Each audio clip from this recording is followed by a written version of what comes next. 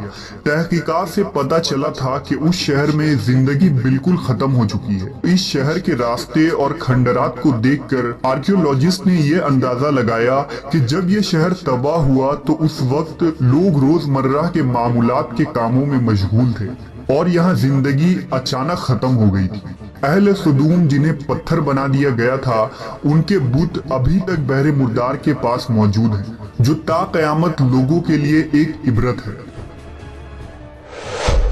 آج یورپی ممالک میں انسانی آزادی کے نام پر اس بدکاری کی اجازت دی جاتی ہے اور اس فحش عمل کو فخر سمجھا جاتا ہے، مگر حقیقت یہ ہے کہ ہم جنس پرستی بالکل فطرت کے خلاف ہے، جس سے انسانی معاشرہ تباہ و برباد ہو جاتا ہے۔ روایتوں کے مطابق ایک مرتبہ حضرت سلیمان علیہ السلام نے شیطان سے پوچھا کہ اللہ کے نزدیک سب سے بدترین عمل کیا ہے؟ ابلیس بولا، جب مرد مرد سے بدفعلی کرے اور عورت عورت سے خواہش پوری کرے۔